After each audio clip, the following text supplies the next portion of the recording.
Hey everyone, this is the Four Seasons of Film podcast, episode 417, and we're doing What Have We Been Watching, number 44. Our main movies are The White Man Can't Jump remake, John Wick Chapter 4, the David Bowie doc Moonage Dreams, Ben Affleck's Air, and Sisu.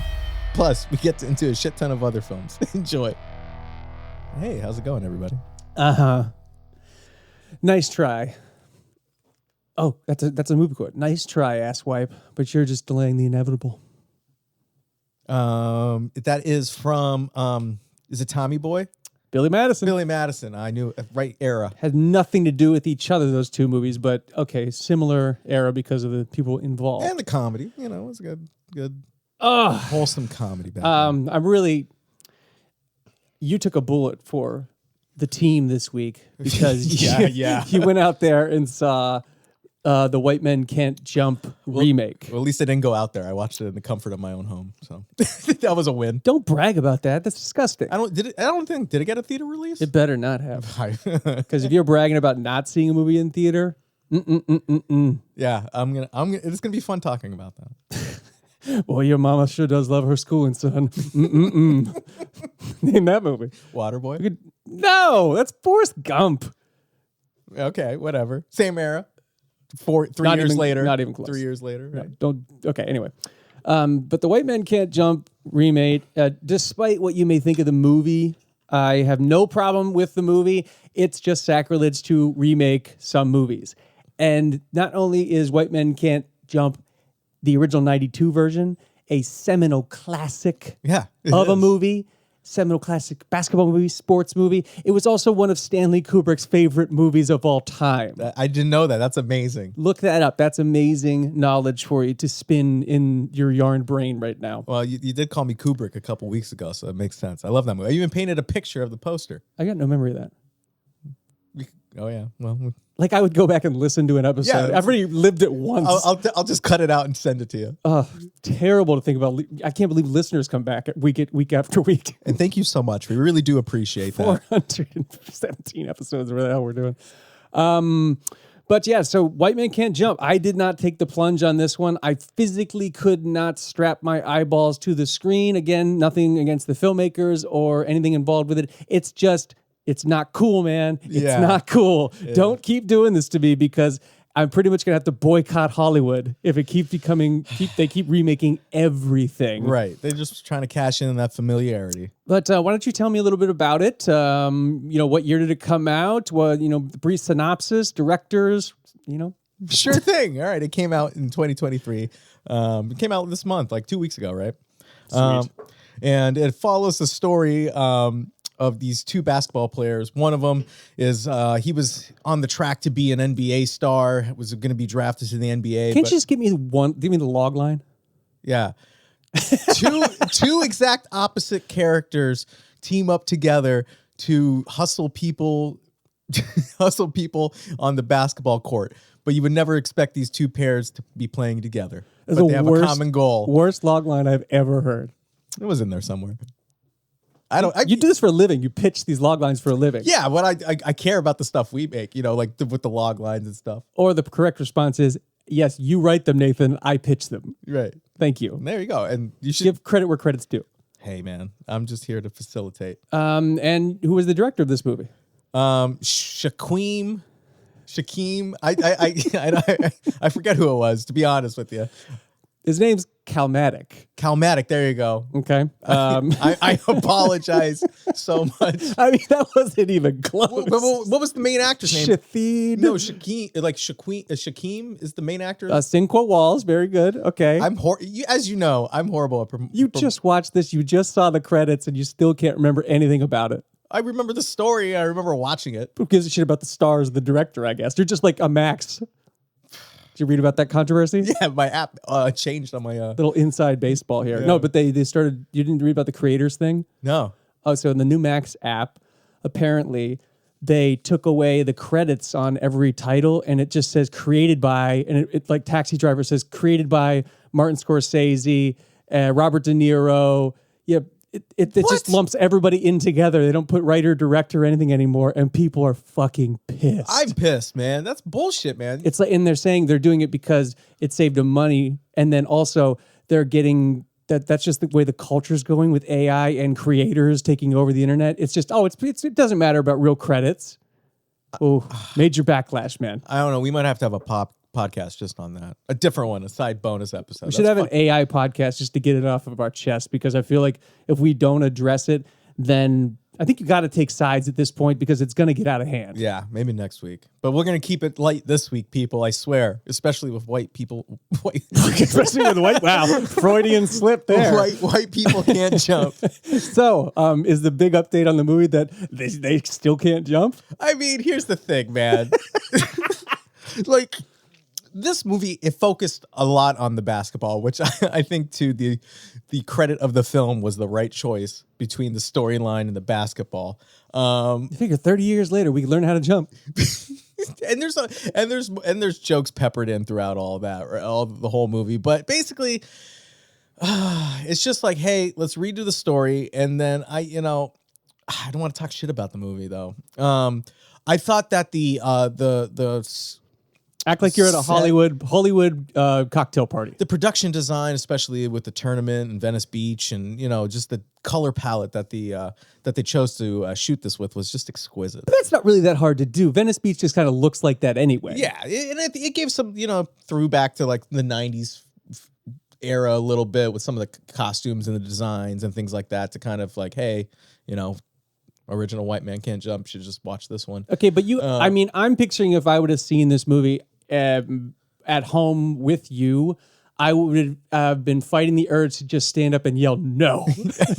You would. I mean, and here's the thing. So the no offense to the filmmakers. The guy who plays you know what? Some offense to the filmmakers.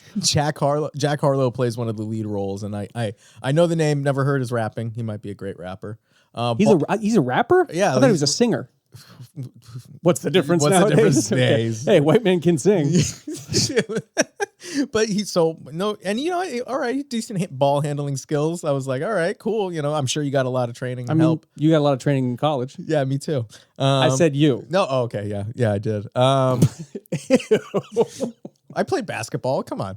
Get your head out of the gutter. Moving on. It's like, dude, it's just suffered. The movie really, a big hit on that was like you could have chosen somebody a little bit better to act. I guess that's just a big takeaway from it that you didn't like. Yeah, he was the weakest part of the movie because he's not really an actor, is he? No, but they're trying to prop him up on. Well, that's what I thought when I first saw that this movie was coming out. It's like, oh, he's a big up and coming pop star, so they're trying to do this as a package deal now, like Zendaya, right. Is that? But the package deal is what it seems like it's always about. They try to do this every once in a while, like Whitney Houston and The Bodyguard and stuff. Yeah, but this kid's so young that I thought it was a bit rushed to, he's this pop star, and then he stars in a remake of a beloved movie and beloved characters with Woody Harrelson and Wesley Snipes in the original. Okay, right? That's a question. Is it related at all to the original? No. The characters aren't related. No, they don't even mention it. They don't even mention it. It takes place that's now. Bullshit, isn't it? Well, yeah, one of them is he was on track to be an NBA star, and not Jack Harlow. Because that'd be ridiculous. He lost his temper at a game, and kind of ruined his career, like overbearing father.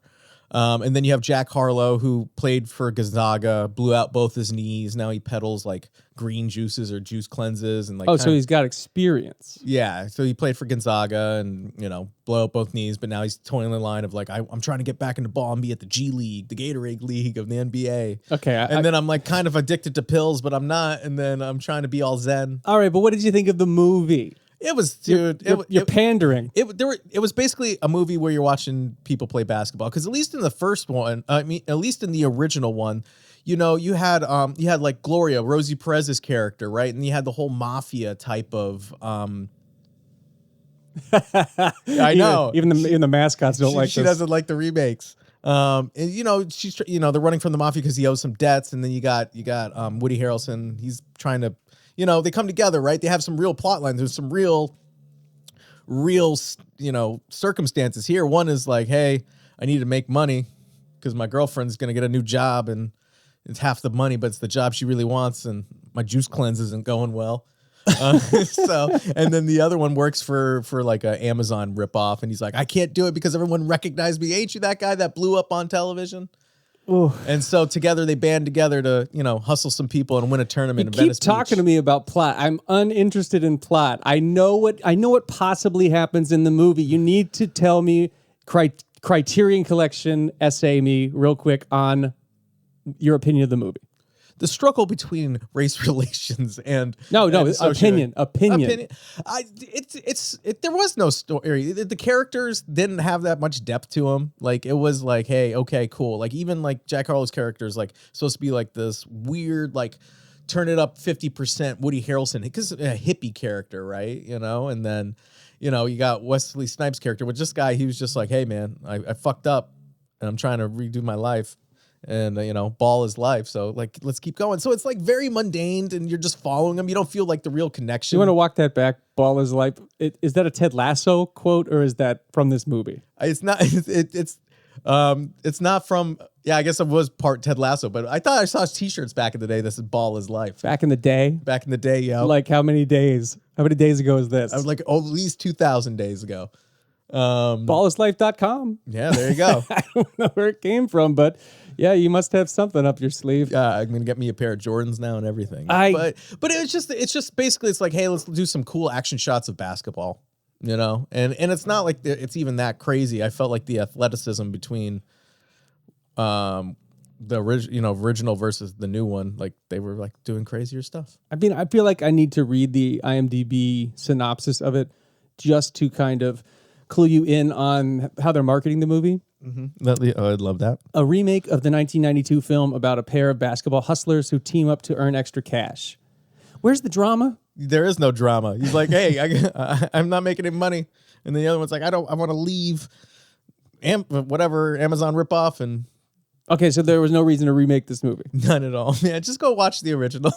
I hate to leave that as a review for a movie, but like, dude, this doesn't even come close. I mean, the music, like good music in it. They have some good soundtrack to it. You can dig that. Like I said, some of the cinematography is interesting. Okay. Other than that, flop. It's a fucking airball, man. Oh, God. You're going to have to meet Calmatic at a party someday, and you're going to say, I'm sorry, man. It's not because of him. It's not because of him. Who is it because of? It's because of the acting and trying to... Acting? Yeah. Sinqua Walls and Jack Harlow. It's Lance Reddick's last movie. It was his last movie. I got really sad when I saw him on screen. Well, I watched 2 movies with him in it. Nice side segue there.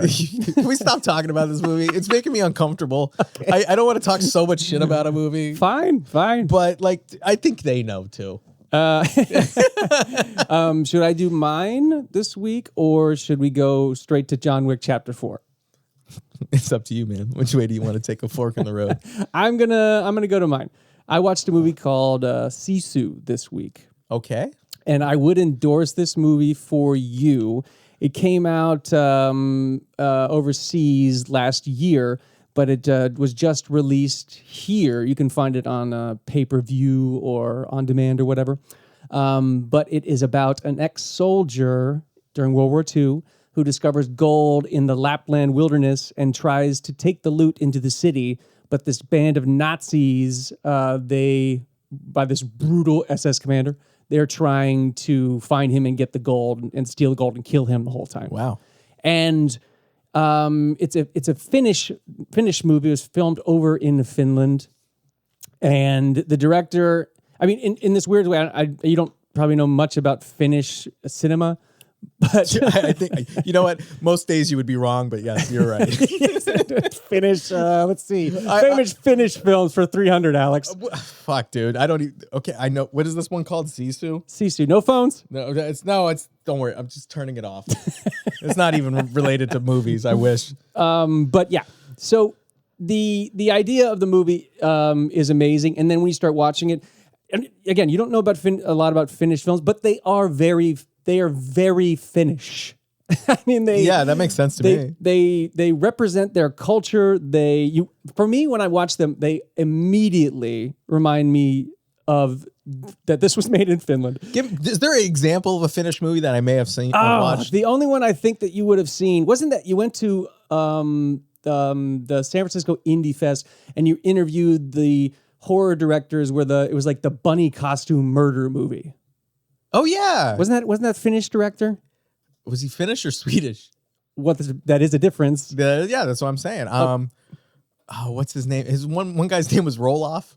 I remember that. So he gave you a fake name. Roloff Rolferson. Anyway, I'm just saying the movie feels like it was made in Finland and has a very their death metal. It has a very distinctive sound to it. See, it's violent. It's very violent. Oh, wow. And a bit dark, but also kind of clear on the intention. And that's very much what Sisu is. It's like if it's like certainly takes homage from maybe like Inglorious Basterds and the Man with No Name trilogy. Okay. And you know what the Man with No Name trilogy is? Yes, I heard about it 5 seconds ago. Oh, are you kidding me? The Clint Eastwood trilogy. Doesn't ring a bell, Bob. I've never watched Good, the Bad, and the Ugly. Part of that trilogy. Oh, okay. Fistful of Dollars. I've seen Good, Bad, and the Ugly. I haven't seen Fistful of Dollars. I'm not even going to name the other one because I know you've never seen it. Well, there you go. I didn't know. Well, now I. So he had no name, and he barely spoke.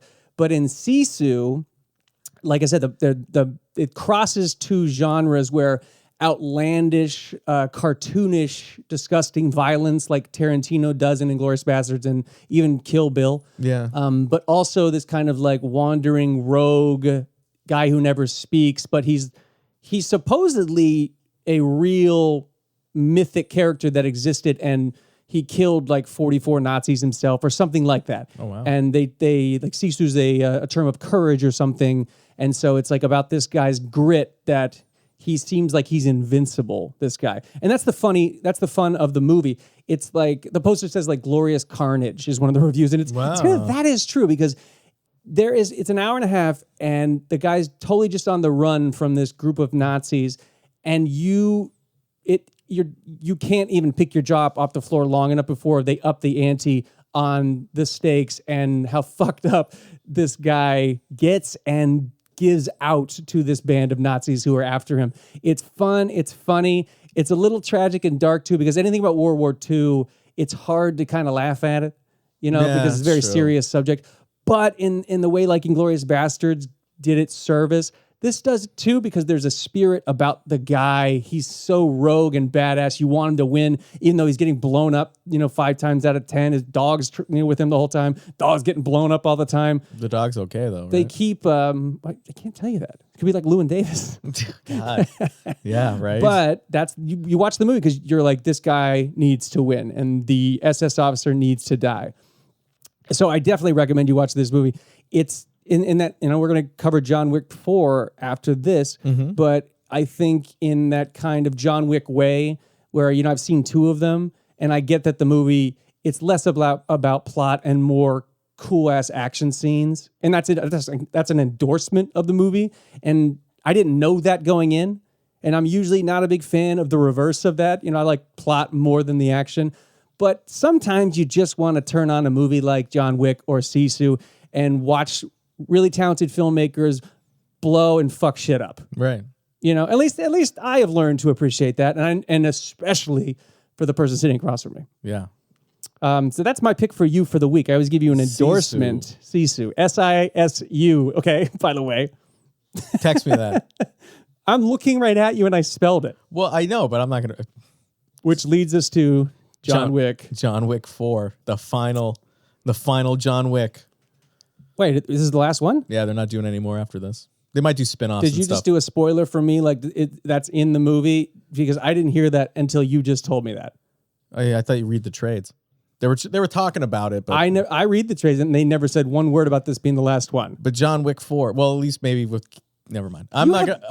You've cursed this entire franchise for me.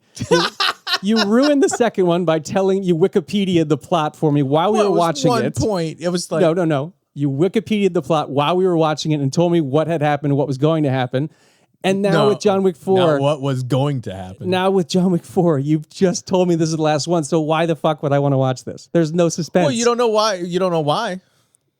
I don't know why any movie has anything in it until I watch it, of course. But now you never tell me that the final in a serial of movies is going to be the final one if I don't know. So John Wick 4 came out in 2023. It's about John Wick. How about he's back? How about the director? There was a director. You literally just watched this. You don't even. It's the first credit. Nothing. Who is it? Chad Stahelski. Love his work. Yes, you do. This is truly the common man, folks. What was his name again? Chad Stahelski. Stahelski. Okay, I'll remember that. Chad Stahelski. So John Wick's back. Well, he never left. John Wick's back. He directed John Wick. I mean, come on. You don't remember him from the first movie? Of course. Anyway, so John Wick's back for number 4. I haven't seen chapter 3. Okay. So please, I'm going to see it someday, and I'm a little bit invested in the franchise. John Wick's back. He's going after the High Table. Do you remember the crime syndicate? It's part of the second one. It's part of the second. I figured it was all part of the same one. Yeah, it's all basically a span. I want to know how long it is a span of, like a few weeks or days, like the whole 1 through 4 is. I didn't know there was a John Wick 1. John Wick through John Wick 4. How bad does it piss you off when I do that? It pisses me off so fucking bad. There's no. Anyway, so he's back. So he's going to go after the High Table and get his revenge, and finally, because everyone's after him. Oh wow, that's a revelation, right? So he wants to put that to the end. He's tired of running. So he's going to the top. I mean, he's been running for 4 movies. Yeah, ever since they killed his damn dog, dude. Well, I guess he wasn't running in the first one. He had a good chasing. 30 minutes there where he was doing the inflicting.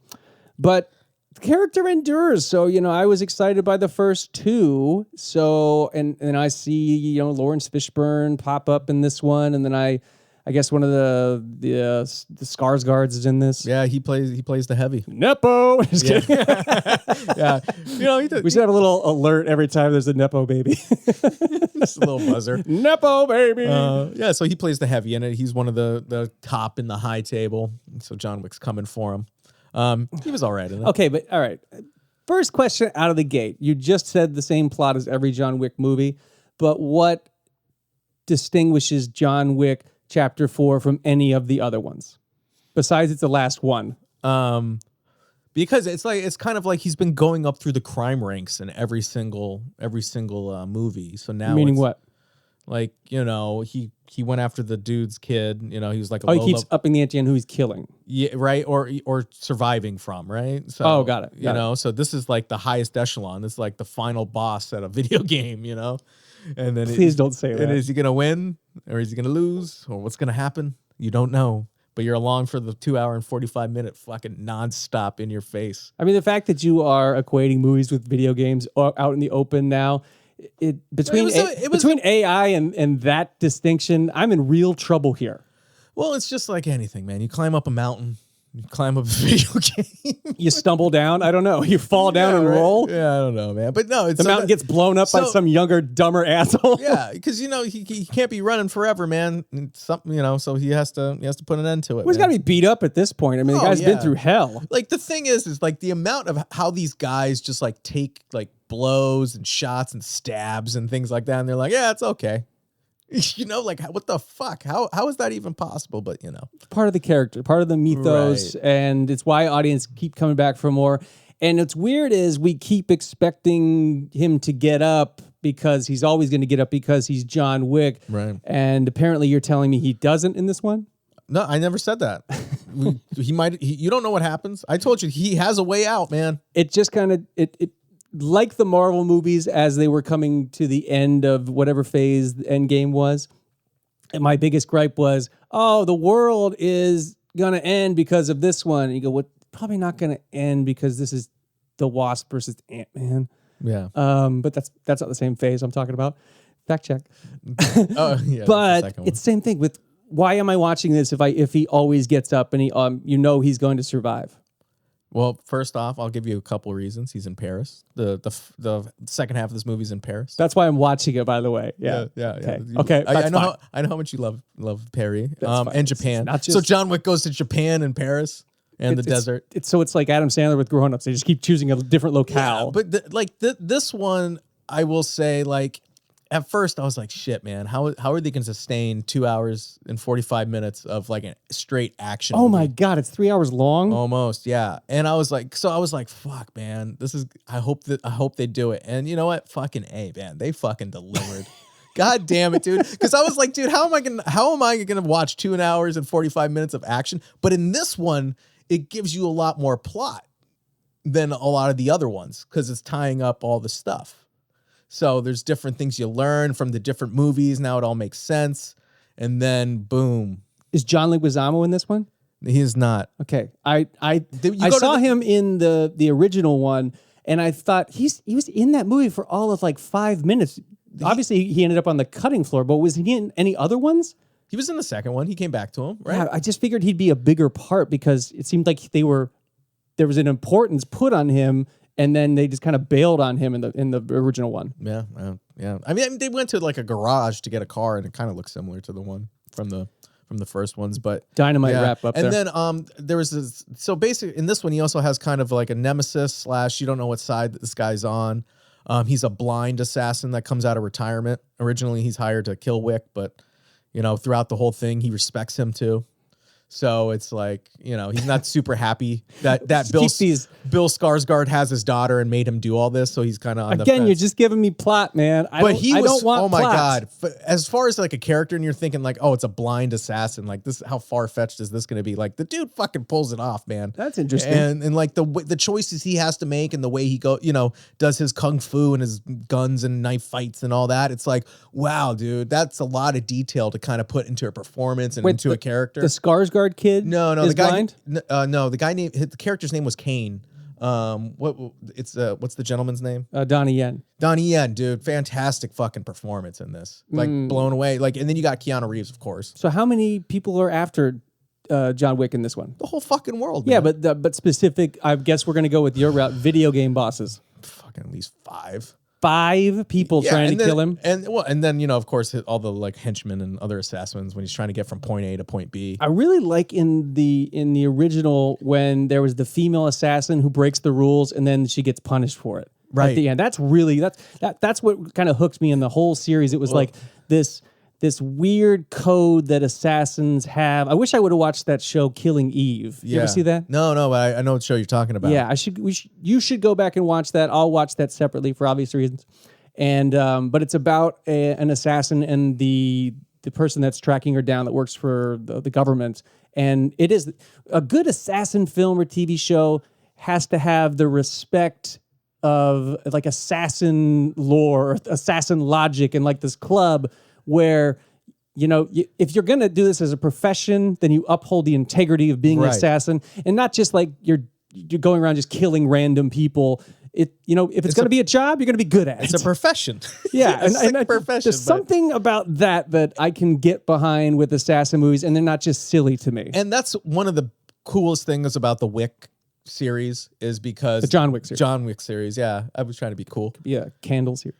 Is that they do that. There is rules, there's safe grounds, there is, the code, and there's honor. Even like, you're talking as bad as it is, Common's an assassin. He's like, you working tonight, John? He's like, yeah. As bad as it is? Because fucking it's like it's cheesy, right? But it's like, but at least they have that understanding. I don't know. And even till the fucking end, that there's the code and you follow by the rules. I don't know that you can beat the first one though.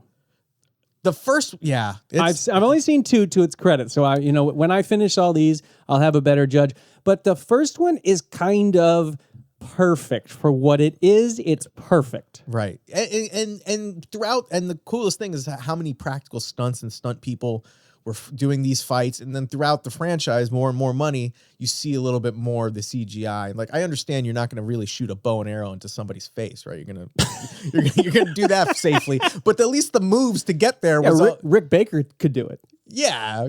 Have you? There's a lot of blood. Friday the 13th, Kevin Bacon. Yeah, but that's like 5 kills. This is like, we're talking about like 200 per movie. There was like I want to know the exact number that John Wick has fucking taken down in 4 movies. It sounded like they're just lazy with their practicals. Yeah, that's true. I mean, but like that's the cool thing is the fight, like the stunt work, the camera angles, capturing all that. It's just so masterful. Yeah, all right. I get it. It was my dad that I asked him if he'd ever seen these movies, and he was like, I love them. I'm like, wow, this one has reached a far-flung audience. So, I would love to get another person's perspective than you on this, but why? This is like the perfect. I want to ask somebody that I wouldn't expect if they liked this movie, to talk about it, to talk about the franchise in general. And somebody that's actually seen it too, not just, John Wick. No, fuck that. I'd never see that action bullshit. No, I'd actually, with somebody's opinion I respect. Wouldn't that be nice on this podcast? Yeah, it would be. I'm lobbying for that too. But I'm excited to watch it, and you'll have a great time, man. Yeah, great, great time.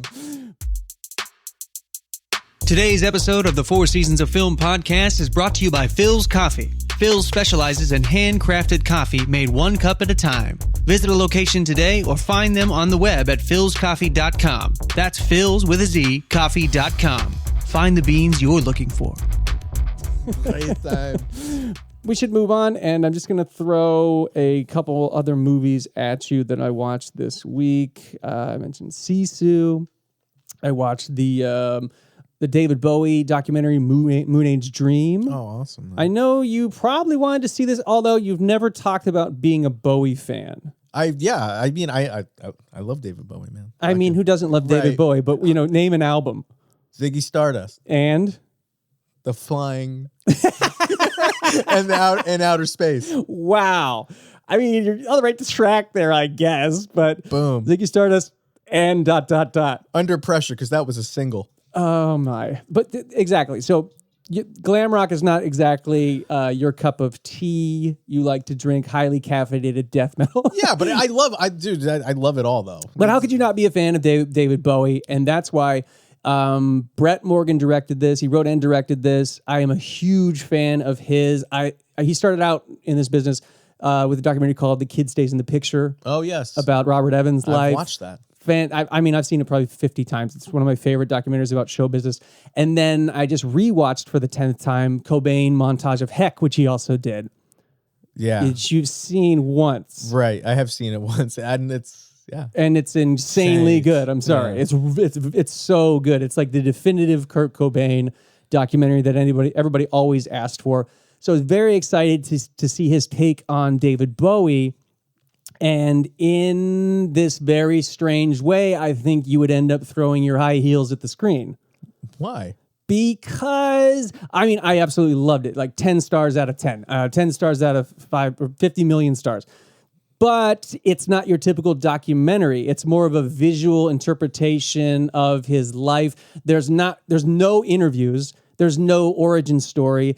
You just get a sense of the amazing body of work visually that David Bowie put out there for us all to examine. Half the time I kept wondering, I've seen none of this. I didn't know he was an art installation, a walking art installation when he wasn't on stage. Right. Yeah. When he was off stage, he's the original David Byrne. Yeah. Like he lives his life just like you would think David Byrne lives now, where everything's an art project, everything has a purpose, everything is creative, and he's seemingly doing it for no one but himself. Right. And then mix that with the incredible music and live performances that he inserts, to juxtapose the kind of visual art, the music videos that David Bowie did his whole life. And it was just such a bold documentary to make. Visually, you should take acid and see it because it's fucking trippy. But you don't even need the acid because you feel like you're on acid when you're watching it. Oh, for sure. It's just, the guy lived such an amazing life, and he was a bona fide artistic genius, not just because of music. It was all around.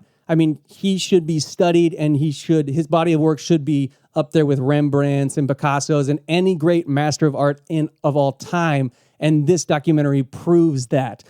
But minus the normal tropes of a documentary, I think someone like you would go, when am I going to hear from a person? No, I think this is fucking great. Everything you're saying, man. I love those types of documentaries. Well, I don't know. Just go on a ride. Name another one that doesn't do interviews. It doesn't do interviews? Yeah. I love those kind of documentaries I've never seen before. But no, I love visual I don't need the fucking talking. I can just watch it, man. I don't need a fucking storyline. I've said that some of the movies I like, you're like, what fucking storyline is that? So it's the same shit. Name one. Biodome. There is a story to Biodome. What the hell are you talking about? Anything, whatever. Again, there's 2 points that you just say sentences, you can't back them up. I love this. This is like talking to you in real life. I'm offended that you're like, you wouldn't like this. Like, how do you fucking know? No, I love David Bowie. I can't name an album, and I had no idea. I know his songs, and I've seen interviews, so I don't need to see the interviews. I've seen them. I don't think anybody could not like this movie because of how beautifully visual it is. I just think you're going just me. Just me won't like it. What the fuck? You're gonna walk into this with different expectations, and maybe it'll learn you something. I love documentaries. You know that. But Brett Morgan does it again. I cannot wait to see what he does next. I'm just going to look and see if there's anything that's on the books because it just gets me so excited to see what these people do next because they're just such geniuses at what they do. I don't see anything. But yes, Moonage Dream. Unbelievable. Do you want to talk about Air for a minute? Yeah, I guess we have to. Tell me, all right, Air is the new Ben Affleck directed and Matt Damon. No, they didn't write this one. It was just Ben Affleck directed and Matt Damon starring movie, co-starring also Jason Bateman and Ben Affleck. But tell the audience what this movie is about in one sentence or less. Air. The famous... This is dead air, by the way. The now famous, you see the humble beginnings of the now famous Nike Shoe Corporation when they're trying to land their biggest client to date, Michael Jordan. Even your sentence makes it more exciting than the movie was. I was trying to give a little pepper in there. And listen, I did like the movie, and the movie was not boring. But if you watch The Last Dance, there's about a 5-minute section of the Nike deal with Nike and Jordan's mom and Jordan. And you're like, that's pretty cool. That was a really interesting thing. And they stretched that into 2 hours. Right, exactly. And they tried to make it really quirky, and there was great actors in it. I mean, the actors are the best part in this. Yeah. It's just the subject matter was just like, okay, all right, right on. Yeah, we that know was how cool. We know how this ends. Yeah. Like you're gonna sign him. I like it. Cool. But weirdly too, it felt like the movie was filmed during COVID because it was so contained in like one location. Yeah. It felt like 12 Angry Men a little bit. Like I felt suffocated when I was watching it, but there was no suspense to it because, like you said, you know what he's gonna do. Yeah, like okay, even if he turns it down a couple times in the movie, you know how it's gonna end. But I love Damon in it. I love Ben Affleck in it. Damn it! Yeah, I was like, fuck it. You guys did such a great job. You know who I love also is Chris Messina. He is such a great actor, and he pops up here and there. I mean, I know him famously first from Vicky Cristina Barcelona. He was the lead's husband you got in famous that movie. From New Girl, right? I don't think that's Chris Messina. I know who you're talking about. They look really similar. Yeah. Jake Johansson, something like that. Okay, yeah. Okay, never mind. But I know who Chris Messina is. Yeah, Jake Johnson. That's who you're thinking. Okay. Weirdly, there's actors like that. You do everybody mixes up. Right. Gary Coleman and that other guy. I always get that wrong, but I always mistake that. Not Gary Coleman either. Anyway, moving on. I wasn't touching. I gotta hear this one. Yeah. Who does Gary Coleman look like? Wow, but yeah, I mean, Chris Messina was great in this. The whole cast was great. Viola Davis is like a personal hero of mine. I think social media is the devil, but the way she uses social media is fucking unbelievable. It just felt like, the Air story, there was definitely a lot of air. There was a lot of air there. And it was like basically like, are they going to get the Jordan deal? And like, how quirky is this Ben Affleck, the character that Ben Affleck's playing? That's exactly right. He has no shoes on and he looks, and he's got style. And I've seen pictures of him and he's like, he's trying to encapsulate him. And he did a great job doing it, but it's just like, okay, cool. And I don't remember Jay Moore being in the movie. I'm a fan of Jay Moore and everything he's been in. What's his credit? What's his name? John Fisher. I don't remember Jay Moore in this movie. Was he the kind of nerdy guy trying to make it happen? No idea. He was the one designing. Chris Messina was the agent. Yeah. Jason Bateman was like one of the middlemen. Chris Tucker was one of the other middlemen. Who was the guy designing the shoe? Like the one in the lab? I don't remember. That was Jay Moore, everybody. Yeah, you're doing speculation on this one. I don't know. But I mean, Affleck's got chops as a director. Obviously, he won a fucking... No, I don't think he won the Oscar for Argo, but Argo won Best Picture. Right, yeah. And I really enjoyed Argo. And, Dude, Matt Damon, man. I fucking... just sidestep Ben Affleck completely. Out of the duo, man, Matt Damon's my favorite out of the two, man. Even though... Why do you have to pick one? Because this is... You can have sour cream without relish. I don't understand how that's possible. Exactly. But no, man. But come on, Matt Damon's the one. His acting chops was more. Although I will say there's a tick that Damon has that it bothered me for years. And some actors do this. I've worked with actors that do this, and famous actors do this as well. Obviously, I haven't worked with anybody famous from that sentence. But they have in the script sometimes when there's a question, an actor will ask the question twice for more emphasis. And it drives me crazy. It's a huge pet peeve of mine, especially as a writer. And Damon has a tendency to do it, and it's weird how it gets under my skin because somebody's always like, "Here's the problem. What should we do?" And Damon's always like, "What should you do? What should you do?" And I go, Right. "It's in the script one time, Maddie. One fucking time." I mean, he just does it to fuck with people now. And I swear to God, he would probably tell me to go fuck myself. But now it's in your brain and hopefully the audience's brain, and you're gonna go, "God damn it!" Yeah. We mentioned Blood Diamond last week Right. with Leo's tick. Everybody has them. Actors have ticks, okay? We're just people, goddammit. It's like Leo. Leo also has another tick where he likes to say woo a lot. Woo, woo, woo. Yeah. But yeah, if you watch enough movies, the things start to be your pet peeves and get under your skin for whatever reason. I don't even know why that is a thing. It just happens. Does any actor ever get under your skin with like tendencies besides Timothée Chalamet? No, That's just his face. I have empathy for my fellow person. Okay, that's such bullshit. I mean, I don't. None come to mind. I just fuck Timmy Tibbs. Jesus, I'm just kidding. I can't wait to share a drink with you and talk to you. Yeah, and you're gonna say, "Excuse me, Mr. Wonka." Not my Wonka. Not my Wonka. God damn it. Who's directing that movie? That's the question. I don't know. Who's directing the Willy Wonka remake? Because that's going to make or break that movie. Is it? Yes, it is. I think something else might make. I mean, break it. I famously the Tim Burton thing. I think that's what broke that movie for me. I was not a fan because I just didn't like the conceit of a Tim Burton Wonka. I love the original is the perfect darkness. Right. It didn't need to go Scissorhand darkness on me. No. But Paul King's directing the Timmy Tim version, and he's done Paddington and Paddington 2, and he was a member of the Mighty Boosh. Okay. So this might be okay. And I've never seen the Paddington movies, but I've heard they're excellent. And the second one is actually better than the first one, which is, doesn't happen that often. The jam got a little sweeter. The jam. The jam. But yeah, Wonka might not be as bad as you claim it to be. I'm actually a Chalamet fan, and Hugh Grant's in it also. I'm a big fan of him. Keegan-Michael Key's in it. Olivia Colman. Holy shit. Oh my. And Sally Hawkins too. Oh wow. So he'll be all right. Tell me who Sally Hawkins is. And it's not a dance you got invited to in high school. She was. She's a fine actress. So her body of work is just. I can't. They're all my favorites. I celebrate her whole catalog. You need to say the shape of her work is so good. The shape of it. Shape of Water. There you go. See, look at that. Go. That's Sally Coleman. Yeah, I love. I mean, Sally Hawkins. I just did Olivia Colman and Sally Hawkins combined. Oh God, she was also in the best movies of all time, Happy Go Lucky.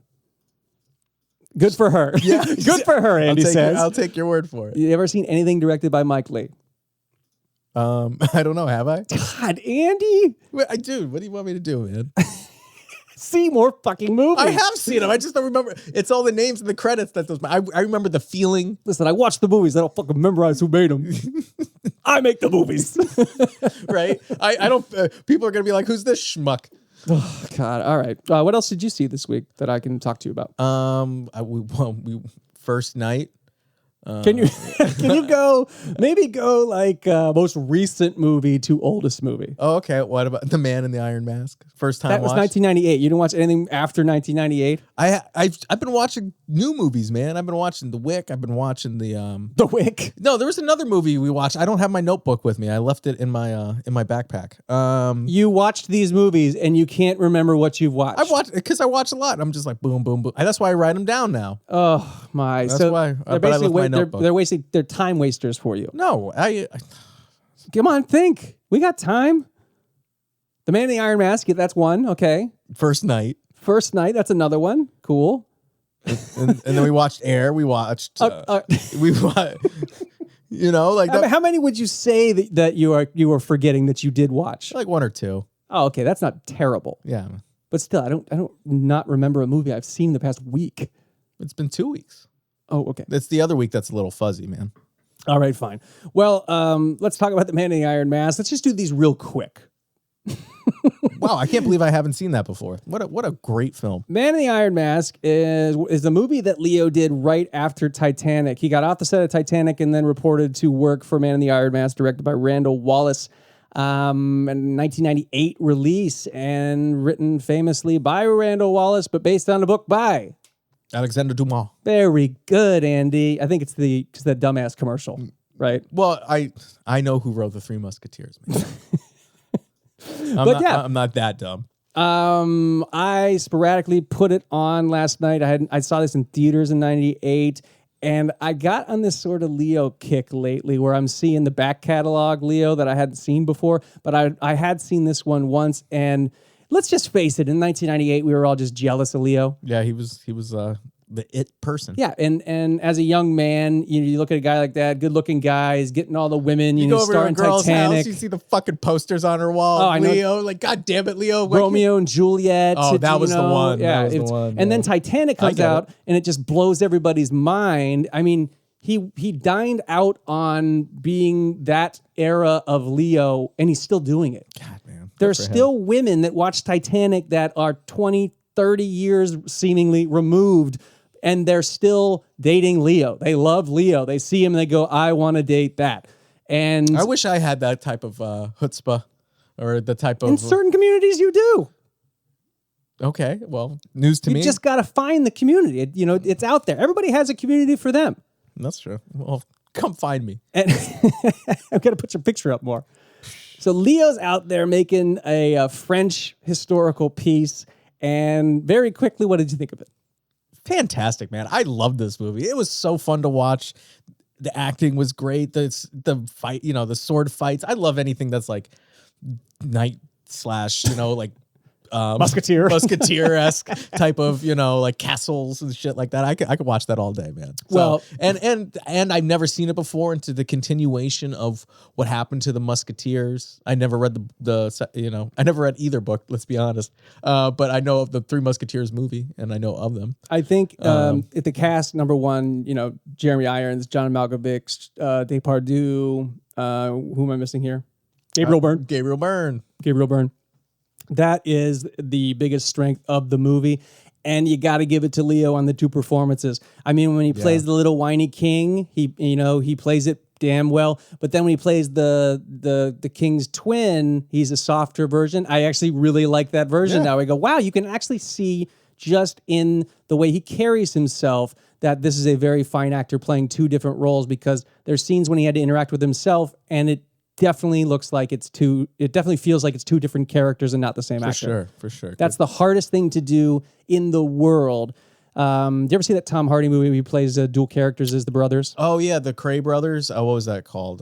Switch, what was it called? No, it was something else. But yeah, I did watch that, yeah.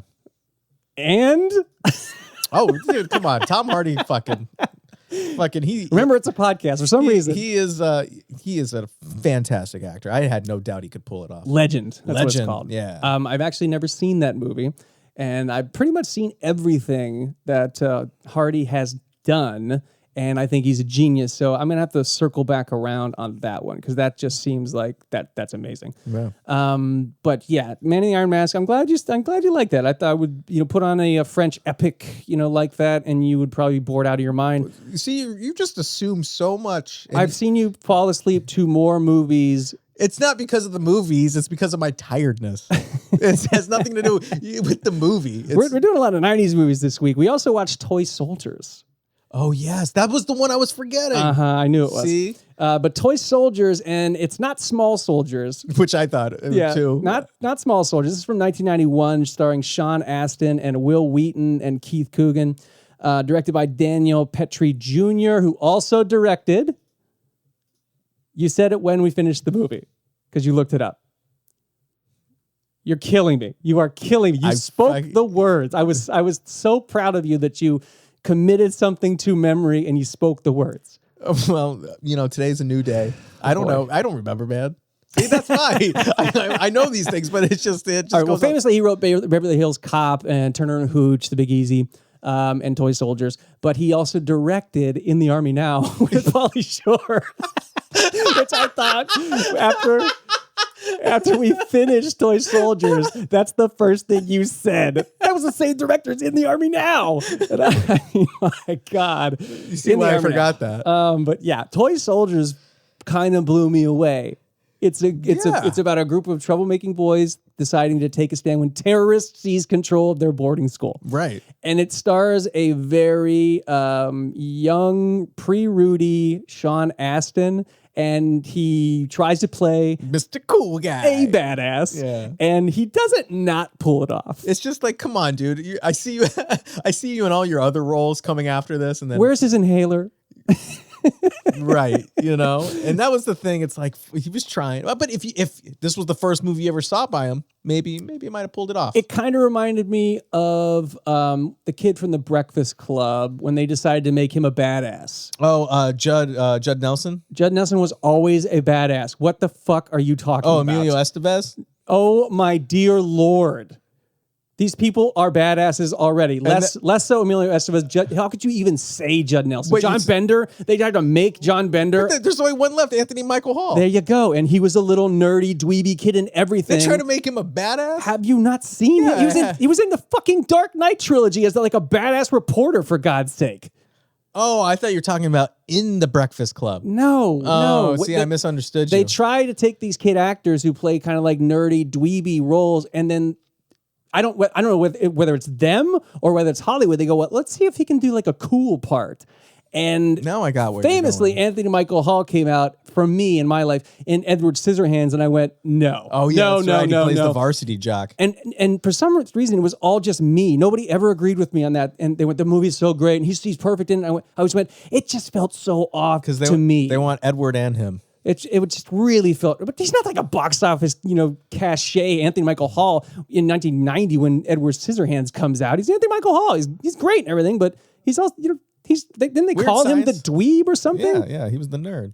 Yeah, and it's just, the point is Sean Astin. Sean Astin shows up in Toy Soldiers and he's like the lead guy, and he's getting kicked out of every school, and he's he's trying to take down the terrorists. You forgive the casting of that because he kind of pulls it off. The movie is great in that it could never be made today because it involves guns in schools and terrorists in schools with high school students.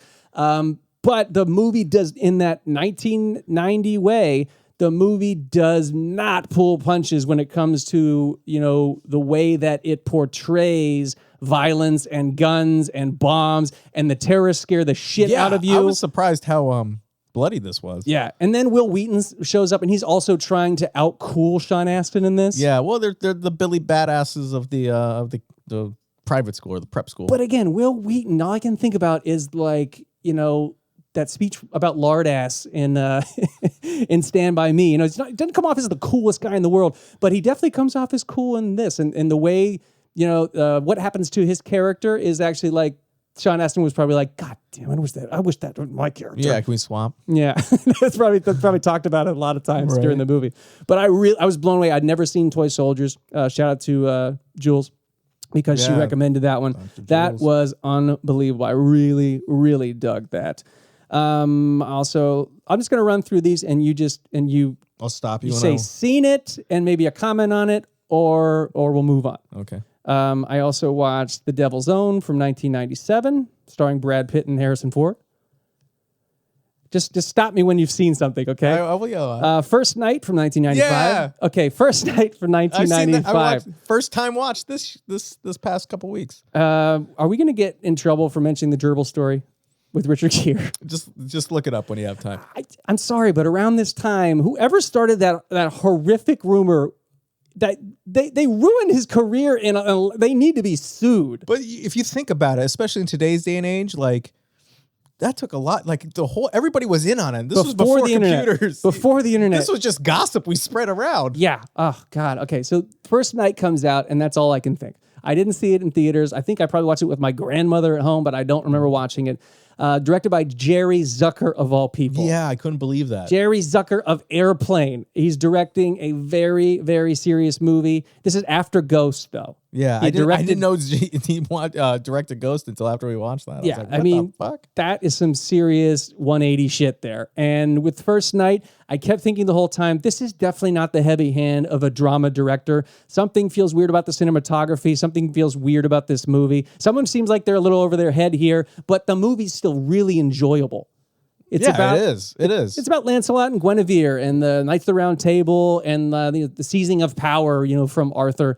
In that fictitious time. Yeah, Sean Connery, fucking amazing performance. And another movie about knights and shit, and I love that. you're all over that. I'm all over that. Richard Gere as the suave-esque swashbuckler. Lancelot. I just said it. I know his name, Lancelot, but he's like, I'm talking about the character. I didn't think he was that suave, actually. He seemed just like Richard Gere to me. Yeah, but you needed someone a little bit more. He was like Sean Astin playing badass in this. Have you ever seen the Breathless remake with Richard Gere? I've never seen either Breathless. You've never seen Jean-Luc Godard's Breathless? No. Pause me while I'm gonna mess you up. What do you mean? I've never watched it. That is so mad. I'm so mad, but I'm gonna move on. Anyway, I'll you know what? This is so fucked up. I'll get you to watch the remake of Breathless before I will get you to watch the 1960 No, version. give it to me straight. Give me the fucking original. You're gonna like the 83 version better because Richard Gere is a badass. He's into comic books. There's more nudity. I know how to twist your knobs here. Oh, do you? Obviously, I've proven you wrong. I've told you you're Even though wrong. the 60s version is, in fact, the invention of a culture and a filmmaking French New Wave. There's not even words to. I'm so breathless. angry at you. I'm speechless. We should call this episode Speechless. But you will like the 83 Breathless version more because of Richard Gere. Watch it, you will not be disappointed. You're going to go, that guy. You've never seen Richard Gere be a more believable badass. Well, if he could pull it off, then why the fuck Lancelot, man? Choices, man. Acting. Which is why it shocked me that he wasn't more suave and debonair as Lancelot. Yeah, well, maybe. Who knows? The only other movie that I think maybe he was preoccupied by a certain pain. God, stop bringing it up because that's all I can think about when I'm watching him in any 90s movie. Runaway Bride, I'm like, he can't run too fast. It's just going on the wheel. Oh inside. God, yeah. But the only other movie that Richard Gere could even possibly be argued that he is as cool in. I mean, Pretty Woman. He's pretty smooth in that movie. Mr. Tycoon. But what's the name of the movie? Oh, American Gigolo. And that's also a really great movie. I prefer Breathless, but also that's Paul Schrader from 1980. I would watch both if I were you because you'll probably end up dressing like Richard Gere afterwards. You seem like that kind of guy. You go see a movie, and it's like a bunch of guys I went to film school with. For some reason, they all were dressing like Johnny Depp, and none of them ever had claimed to see a Johnny Depp movie. There you go. Well, you just gotta make it your own, I guess. I guess you do. I also watched School Ties from 1992. I don't think I've seen that one. School Ties is badass. It's the story of anti-Semitism in a prep school in the 50s. Fraser, right? Brendan Fraser. Yes. Matt Damon again. Ben Affleck's in it also. Cole Hauser's in it. Everybody from Dazed and Confused pretty much. Anthony Rapp is in it also. Sold. But I think it creeps up on you. You forget how good School Ties is. It's so racially motivated and destructive for, everybody that had to live through that time. And it also captures perfectly what kind of like class norms are, social norms, and the hierarchy of high school, even boarding school. And in that great Dead Poet Society way, it's a great double feature. It feels like the same school for some reason. Oh, very cool. That'd be a good double Different feature. tones, but very similar tones.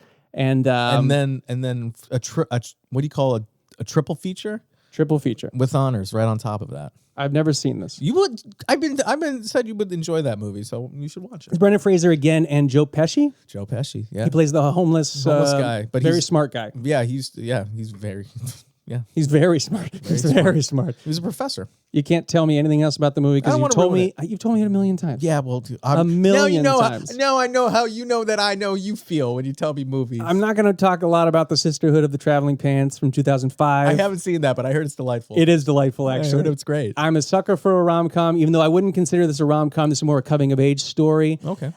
Sisterhood of the Traveling Pants is on my list of like movies that I can put on that I just want to feel good watching. It's got great drama.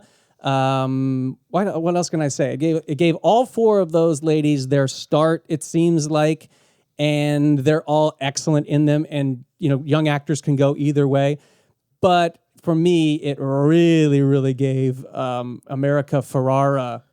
Like, I got to look up this actress's work now because she's so good in it at such a young age. I feel like I got to go back and watch all of Ugly Betty. No, okay. Yeah, but it's a really great movie, really great scenic movie. There's all different locales and everything. Schmaltzy, yes, but you know what? Coming of age stories need a certain type of schmaltz. Yeah, I agree, man. That sounds delightful. Yeah, you will never watch it. I will shock you. You will never get this. And you can't remember anything else you saw, so I think that's going to be it for us this week. Yeah, I think so. I like it when you don't have any notes or anything in front of you because you're just authentically you. You don't fake it like you're more intelligent.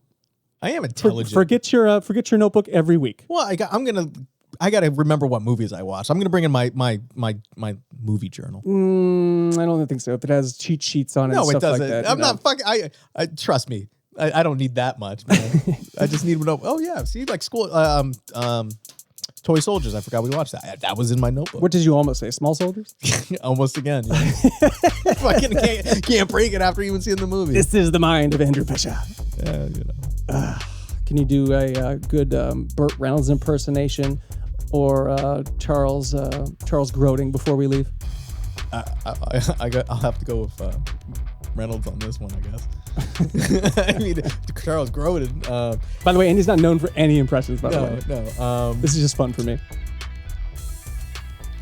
I can't do it. All right, how about Jack Nicholson? Can I have chicken salad sandwich? Key Film Alive.